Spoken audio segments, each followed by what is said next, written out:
Most people will work their entire life and never build real wealth.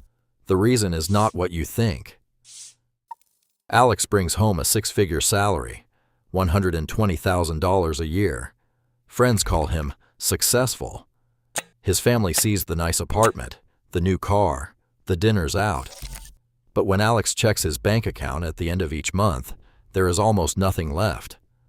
Bills, rent, and everyday spending eat up nearly every dollar. The next paycheck comes in, and the cycle starts again. For Alex, the money moves fast, but it never seems to stay. He works long hours, but time always feels short. There is no cushion, no real freedom to step away, no sense of lasting security. This is the quiet truth for so many people. Earning more does not mean building wealth. Real wealth is not measured by income. It is what you keep after the spending is done. It is the freedom to choose how you spend your time, not just the number on your pay stub. Until that difference is clear, the cycle repeats. Once you see it, everything about money starts to look different. After World War II, a different kind of wealth story played out across America. The GI Bill, passed in 1944, did not just reward hard work or a steady paycheck.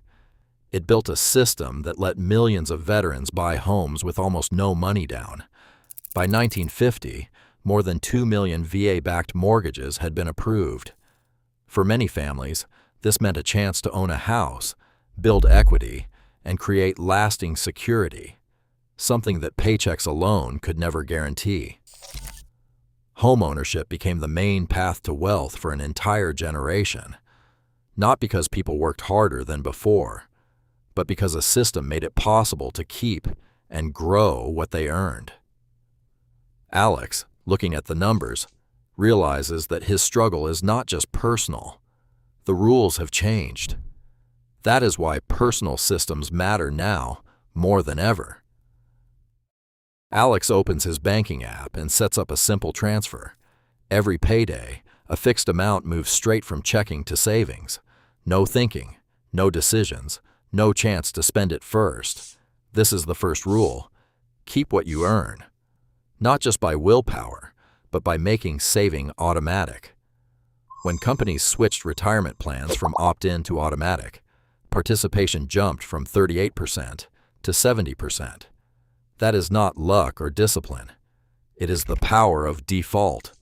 Most people save more when it happens on its own, in the background, before they ever see the money. For Alex, this small change means his money finally starts to stick around. It is the difference between hoping to save and actually keeping what matters. Wealth begins with what you keep, not what you make. Today, 38% of American households have at least one person earning money through gig work. That is more than 1 in 3 families choosing flexible hours instead of just chasing a bigger paycheck. For many, the real value is not in the extra income. It is in the freedom to control their time. When you can decide when and how you work, it becomes easier to avoid the spending traps that eat away at savings.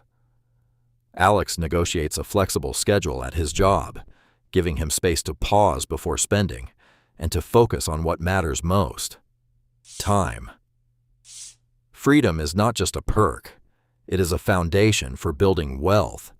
It gives you room to set up systems that protect what you keep, not just what you earn. Systems do the heavy lifting that effort alone never can. Alex sets up an automatic roundup on his debit card. Every purchase gets rounded to the next dollar, and the spare change moves straight into savings. He barely notices, but over time it adds up. Across the country, 68% of people using these micro-saving apps save more than $500 in a year, money that would have slipped away unnoticed. The real secret isn't working harder. It's letting systems run in the background, quietly building a cushion. Patience does the rest. Saving $200 a month, even at a modest pace, grows to more than $150,000 in 30 years. That's how small steps, repeated over time, become real wealth.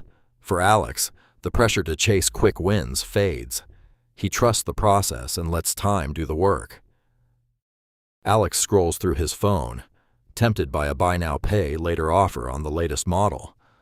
The promise is simple: get what you want now, pay in small bits later. This isn't rare.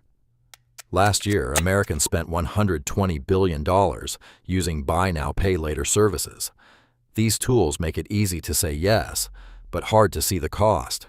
It's not just about phones or shoes. Credit cards push the same trick, showing a tiny minimum payment, just 2% of the balance. Most people pay it, stretching debt for years. The urge to have things now is strong. Present bias pulls us toward instant rewards, even if it means less saved and more owed. The cycle continues, not because people are careless, but because the system is built to make slipping easy. Alex tries something different. Instead of focusing on the smallest payment, he looks at the full amount he owes each month. Just changing how he sees the bill makes a difference. When people are shown the real cost instead of just the minimum, studies show they pay 22% more than the minimum on their credit cards. It's a simple shift, but it plugs one of the biggest leaks. Alex now pays more toward his balance and watches his debt shrink.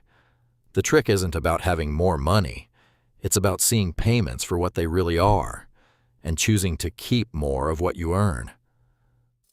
Today, millions work hard and still feel stuck. Wealth is what you keep, not what you earn.